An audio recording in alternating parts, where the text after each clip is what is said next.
When we first started Refugee Radio, the idea was partly to do something that was about making our own media and allowing refugees and asylum seekers to speak up and have their voices heard. And it was also, to be honest, an excuse to do something a little bit more fun and creative with this client group that I've been working with for a long time now. The good thing about Refugee Radio is it raises awareness. We've published a book of refugee stories, including stories about people in Calais and stories about refugees here in the UK, in order to raise funds, because we don't take any money from the government or the council or anything, so we need to raise funds to do our work.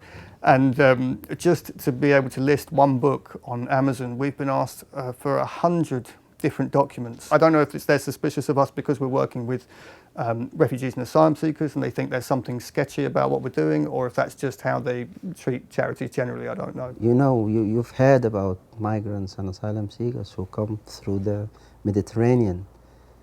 Actually, I heard a lot of stories. They literally shook hands with death. I had situations like children coming over and being trafficked into slavery and coming over to the UK and then just being deported back to their country as illegal immigrants, and lone adults who'd come over here having been, political distance from their country, standing up and fighting either as journalists or just as human rights lawyers or whatever in their country, and then being, appallingly tortured and persecuted by these fascist dictatorial regimes, and then coming over here and being, destitute, sleeping on the streets, unable to work, unable to sign on, and then being told that, oh, these people are welfare benefit scroungers and they're touring around the world ripping us all off. It's just diametrically opposed to the stories I was seeing every day. The problem with the British public is the media.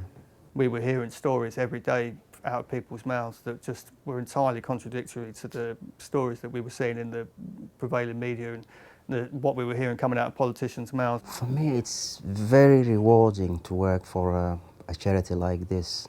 The casework that we do with people involves things like helping them with their housing, helping them with their finding employment, helping them with when they get grief from the job centre, helping them when they have problems with social services, all sorts of things. The radio programme of Refugee Radio is broadcast on, you can listen to it on our, stream it on our website, but it also goes out on a community FM station. So here in Brighton you can listen to it on Radio Reverb, which is 97.2 FM. But if you're in Northern Ireland, you can listen to us on Homely Planet, and if you're in Afghanistan, I think you can listen to Afghan Voice Radio, and we go out on a few different platforms.